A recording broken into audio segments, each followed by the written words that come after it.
Hey everybody, welcome back to Shift Talking for Wednesday. Let's just jump into it. It's Monterey Car Week, which means lots of cool new cars and even more new cars for sale.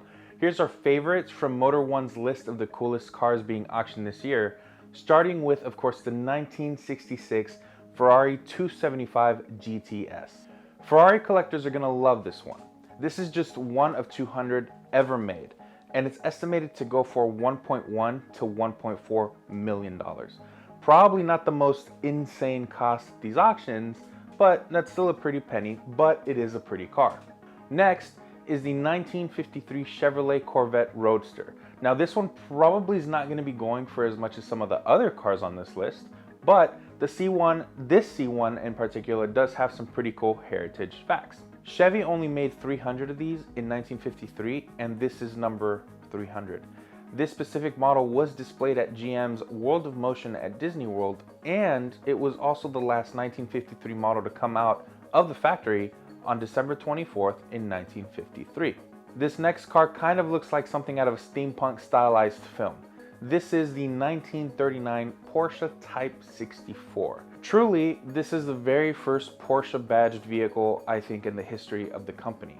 It used to be owned by Ferdinand Porsche and his son Ferry, as well as a lot of the family members within the Porsche family itself for many years later. No estimates on how much it's going to be auctioned for, but I do suspect it'll be well into the seven figures.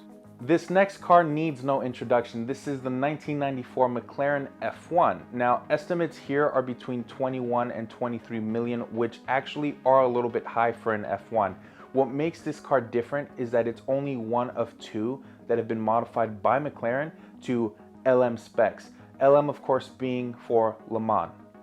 Following that, we've got the 1965 Shelby P70 Can-Am Sports Racer. Now, did you think Shelby only made Mustangs and Cobras? That's not true. This car is actually a collaborative effort between Carroll Shelby and Italian automobile maker De Tomaso.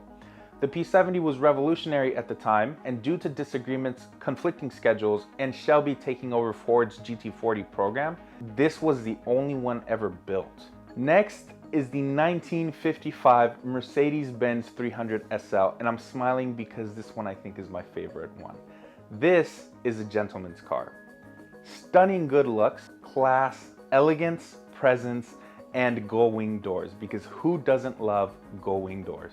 Now, we didn't talk about all of the cars on the list, just our favorites. So if you want to see the article with the rest of the cars, check out the links in the description down below. Also, out of Monterey Car Week, we've got a couple cool new car debuts too, starting with the Karma GT concept by Pininfarina. First shown in April at Auto Shanghai in 2019, this concept is based on the Revero GT from EV startup company Karma, which is aimed at the Tesla Model S line of cars. This following debut is not necessarily a new car debut by any stretch of the imagination, but it is a company that we all know, Maserati. Maserati does have plans to redesign every car in their lineup and introduce some new models as well, but not until next year. For now, the brand wants to offer special versions of their current models, and this is the Levante and the Quattroporte. What makes them so special? Woven Nappa leather.